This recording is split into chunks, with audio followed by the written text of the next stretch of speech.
Hello Capricorn, ये होगी आपकी वीकली लव रीडिंग जो कि होने वाली है 24 फरवरी 2025 में से लेकर के एंड 2 फरवरी 2025 में आपकी लव लाइफ कैसे रहने वाली है उसके बारे में। सन, मून, राइजिंग एंड वीनस की पोजीशन अगर आपकी कैप्रिकॉर्न यानी कि मकर राशि में है तो रीडिंग आपके लिए है। ये रीडिंग वाइस वर्सा भी हो सकती है, इंटरचेंजेबल भी हो सकती है, तो जैसे रेजोनेट करती है प्लीज़ वैसे लाइन क्रॉस वॉचर भी इस रीडिंग को देख सकते हैं। अगर ये रीडिंग रेजोनेट करती है तो प्लीज़ लाइक करें, शेयर करें, सब्सक्राइब करें मेरे चैनल को कृष्णा टैरो, और मेरे दूसरे चैनल को भी सब्सक्राइब कर लीजिए जिसका नाम है किंग ऑफ कप्स टैरो। उसका लिंक मैंने डिस्क्रिप्शन बॉक्स में नीचे दिया हुआ है। अगर आप बुक करना चाहते हैं प्राइवेट पेड रीडिंग मेरे साथ तो आप मुझे ईमेल कर सकते हैं। Email ID is given in the description box. तो चलिए शुरू करते हैं आपकी रीडिंग। वैसे मेरी वेबसाइट पर भी जा सकते हैं, वहाँ से भी बुक कर सकते हैं आप लोग reading. Okay, let's see. 8 of Wands, 3 of Swords, oh my god, Queen of Cups, 8 of Cups, 7 of Wands, Knight of Pentacles, 10 of Swords. Bottom of the deck is the Hanged Man. Okay, so सबसे पहले मैं sign बता देता हूँ कौन कौन से हैं यहाँ पर। एरीज, लियो, सजिटेरियस है, Taurus, Virgo, Capricorn, Gemini, Libra, Aquarius, Cancer, Scorpio, Pisces, सारे साइन मौजूद हैं। स्पेसिफिक साइन में जेमिनी है, कैंसर है, स्कॉर्पियो है, पाइसिस है, टॉरस है, जेमिनी है। Okay, so let's start your reading. यहाँ पर बॉटम ऑफ द डेक है हमारे पास the hanged man. Hanged man से मुझे दिखाई दे रहा है कि आपकी रिलेशनशिप जो है लटकी हुई है राइट नाउ। आपको नहीं समझ में आ रहा है कि अब क्या करूँ, लेकिन मैं बता दूँ ये जो टाइम मिला है ना आपको, ये बहुत फॉर्चुनेट टाइम है आपके लिए। इसमें आप एक तो चीज़ों को नए नज़रिए से देख सकते हैं, दूसरी चीज़ ये है कि आप अपनी लाइफ पे फोकस कर सकते हैं राइट नाउ, एंड आपको सच्चाई का सामना भी हो जाएगा, आप सच्चाई देख पाएंगे, ऐसा मुझे दिखाई दे रहा है हैंग्ड मैन से। ओके, सो यहाँ पर मैं देख रहा हूँ कि अब आप एनलाइटेंड हो जाएंगे एंड आप कोई भी डिसीज़न ले पाएंगे, ऐसा मुझे दिखाई दे रहा है। सो हो सकता है कि आप किसी पाइसिस से डील कर रहे हो या फिर पाइसिस उनके चार्ट में हो सकता है। यहाँ पर द चैरियट कार्ड भी मौजूद है जो कि मुझे बता रहा है कि ये पर्सन आपके पास आ रहे हैं ट्रैवल करके, एंड ये पर्सन विक्ट्री चाहते हैं, डिटरमाइंड हैं आपको पाने के लिए और पीछे हटने वाले नहीं हैं। ओके, ये विक्ट्री चाहते हैं, रिकन्सिलिएशन करना चाहते हैं द चैरियट कार्ड से। हो सकता है कि आप किसी कैंसर से डील कर रहे हो या फिर कैंसर उनके चार्ट में हो सकता है। द हाई प्रिस्टेस एनर्जी भी मुझे यहाँ पर शो कर रहा है कि आप और आपके पर्सन काफ़ी टाइम से साइलेंट रहे हैं, एक दूसरे से कोई बोलचाल नहीं रही है। इनफैक्ट अभी भी मैं बताऊँ तो ये पर्सन आपसे शायद अभी भी साइलेंट ही हैं, लेकिन एकदम से ये पर्सन आपके पास आने वाले हैं रिकन्सिलिएशन के लिए। लेकिन आपको इंट्यूटिवली पता है ये पर्सन कुछ बड़ा स्टेप लेने जा रहे हैं आपके लिए, ऐसा मुझे दिखाई दे रहा है हाई प्रिस्टेस एनर्जी से। तो आपका जो नेक्स्ट स्टेप होने वाला है वो ऑलरेडी आपको पता होगा कि आप अब क्या करना चाहेंगे जब ये स्टेप लेंगे। ओके, सो यहाँ पर हो सकता है कि आप किसी पाइसिस से डील कर रहे हो या फिर पाइसिस उनके चार्ट में हो सकता है। सो यहाँ पर जो अगला कार्ड है वो है 4 ऑफ पेंटिकल्स का। ओके, तो ये 4 ऑफ पेंटिकल्स से मुझे दिखाई दे रहा है कि आपने बेसिकली इस पर्सन को मल्टीपल चांसेस दिए हैं हर बार। ओके, लेकिन हर बार इस पर्सन ने आपको डिसअपॉइंट किया है। अब आप इस पर्सन से नाराज़ हैं, अब आप इस पर्सन को दूसरा चांस नहीं देना चाहते, क्योंकि आप ये पूछना चाहते हैं इस पर्सन से कि अगर अगर इनको चांस दिया भी जाए तो किस बिना पर दिया जाए, क्यों। और जब पास्ट में इस पर्सन ने आपकी कोई वैल्यू नहीं रखी, आपको जो इन्होंने वादे किए थे उसकी कोई वैल्यू नहीं रखी, देन अब क्या ही पॉसिबिलिटी है कि वो अपने वादों पर टिकेंगे, राइट। सो ये चीज़ें आप इस पर्सन से पूछने वाले हैं जिसका जवाब शायद इनके पास नहीं होने वाला।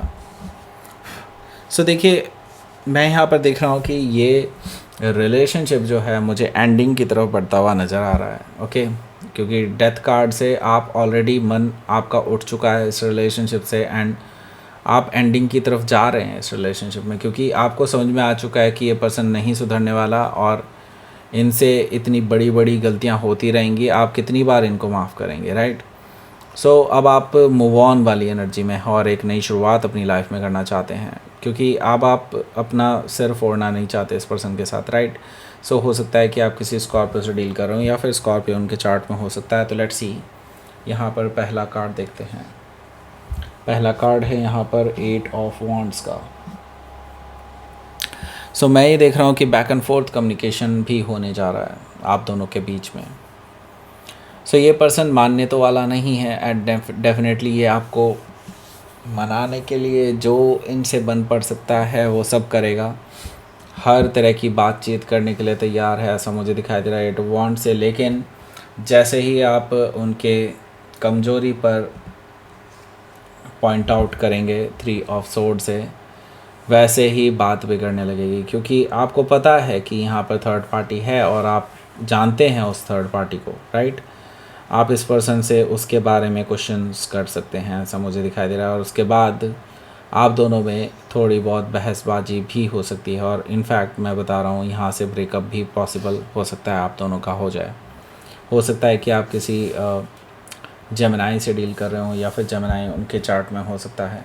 यहाँ पर मैं देख रहा हूँ कि क्वीन ऑफ कप से आप ऑलरेडी नाराज़ हैं इस पर्सन से। इनफैक्ट आपने अपने आप को वैसे संभाल तो लिया है, लेकिन हीलिंग अभी भी बाकी है। ये पर्सन फिर भी आपके पास आएंगे ज़रूर, आपके पास एक रिकन्सिलिएशन का ऑफ़र लेकर के क्वीन ऑफ कप से, लेकिन आप इस ऑफ़र को रिजेक्ट करते हुए नज़र आ रहे हैं मुझे, ओके?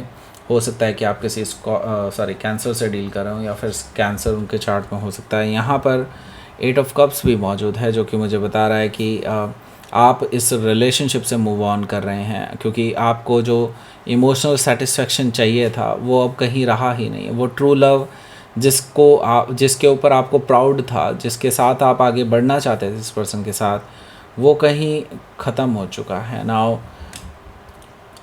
सिर्फ एक तरफा प्यार बचा है, वो भी आपके अंदर था, इस पर्सन के अंदर तो वो भी नहीं है, क्योंकि थर्ड पार्टी की तरफ ये गए ही क्यों हैं, right?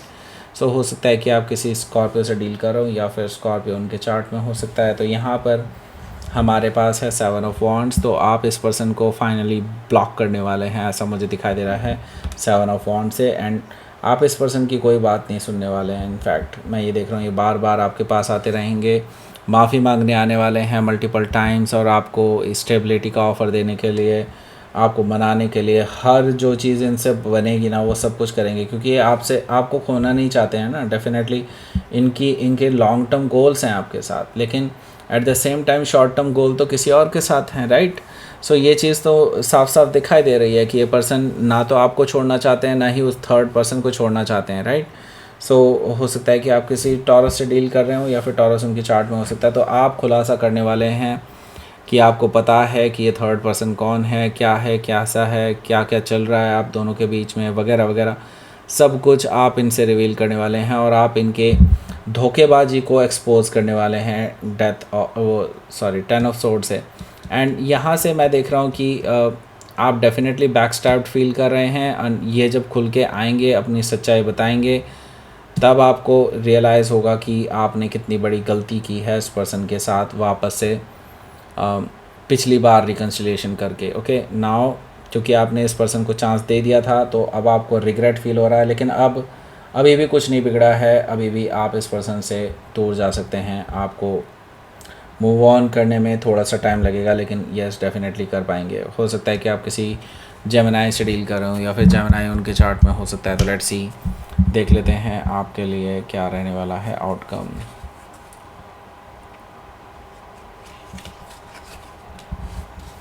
The world, okay, and 3 of cups. देखिए, एक लास्ट मीटिंग आपकी इस पर्सन के साथ हो सकती है, क्योंकि ये आपसे बार बार सेकंड चांस मांग रहे हैं। एटलीस्ट वो ये कह रहे हैं कि एक बार एटलीस्ट मिलने आ जाओ, मिल लो एक बार, ओके? ये कह रहे हैं आपको, ओके? सो आप इनको चांस दे सकते हैं, ये मतलब रिकन्सिलिएशन का नहीं, सिर्फ अपनी बात रखने का। 3 ऑफ कप से आपकी एक बार मीटिंग होगी and I think this is your last meeting with this person, right? क्योंकि द वर्ल्ड कार्ड से मैं ये देख रहा हूँ कि आप इसके बाद इस रिलेशनशिप को एंड करके इस पर्सन से हमेशा के लिए दूर चले जाएंगे। नॉट ओनली जस्ट मेंटली, आप फिज़िकली भी इस पर्सन से दूर जा रहे हैं, ये भी मुझे दिखाई दे रहा है, क्योंकि ट्रैवलिंग भी इन्वॉल्व मुझे दिखाई दे रही है यहाँ पर। सो हो सकता है कि आप किसी टॉरस, लियो, स्कॉर्पियो या एक्वायरस में से किसी से डील कर रहे हो, या फिर ये उनके चार्ट में हो सकता है। तो लेट्स सी, देख लेते हैं आपके लिए क्या रहने वाला है यूनिवर्स की तरफ से मैसेज। देखिए यही आपके लिए सही रहेगा, क्योंकि देखिए आप ना तो ठीक से कुछ कर पा रहे थे अपनी लाइफ में, ना ही आप नरिशमेंट ठीक से ले रहे थे, इतनी टेंशन हो गई थी आपको भी, और आप उलझे नहीं रहना चाहते, अपना मेंटल टॉर्चर इससे ज़्यादा नहीं झेल सकते, आपने डिसाइड कर लिया है। तो अपनी ग्रोथ के लिए, अपनी पर्सनल ग्रोथ के लिए, अपनी रिलेशनशिप ग्रोथ के लिए एंड एवरीथिंग एल्स, जो भी आपकी स्टक हैं काफ़ी टाइम से, उस सब से निकलने के लिए आपको ये डिसीज़न लेना ही पड़ेगा। Okay, so that's it. ये थी आपकी रीडिंग कैप्रिकॉर्न। प्लीज़ लाइक करें, शेयर करें, सब्सक्राइब करें मेरे चैनल को कृष्णा टैरो, और थैंक यू फॉर वॉचिंग।